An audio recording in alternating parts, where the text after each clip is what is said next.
এই পাপড়ি, তোমরা কোন মার্কেট থেকে এলে গো? হাটপুর থেকে না সখীনগর থেকে?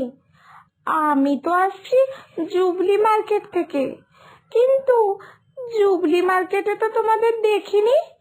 তোমরা তার মানে নিশ্চয়ই হাটপুর বা সখীনগর থেকে আসছো, তাই না? তাহলে তো ভালোই হতো দিদি, এই সুযোগে বাইরের মার্কেটগুলো একটু ঘোরা হতো, আর কত কারোর সাথে দেখা পরিচয়ও হতো।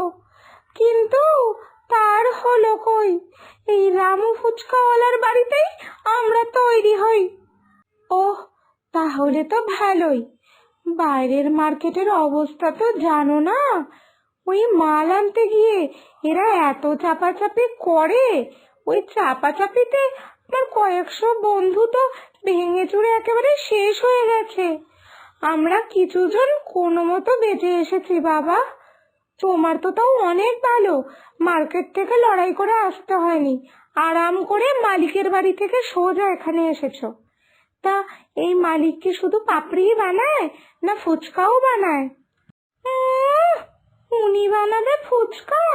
অত গুণ আছে ওনার? বানাতে গিয়ে ফুচকা বানিয়ে দেয় পাপড়ি।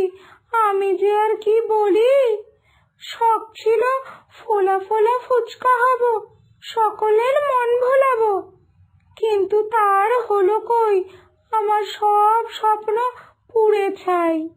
আরে এখনকার দিনে এইসব কথা আর কেউ ভাবে নাকি? ফুচকার সাথে পাপড়িও একই রকম ভাবে সবার প্রিয়। কষ্ট পেও না তুমি ভাই, পাপড়ি চাটকেও সবার চাই।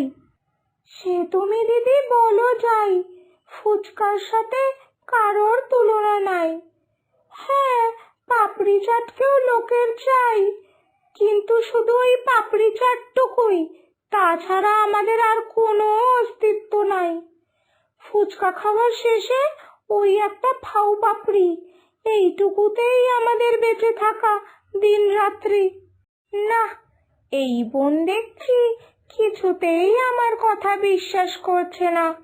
বন্ধুরা, এবার বলো দেখি তোমরা, কোনটা প্রিয় তোমাদের, ফুচকা নাকি পাপড়ি, নাকি দুটোই একসাথে?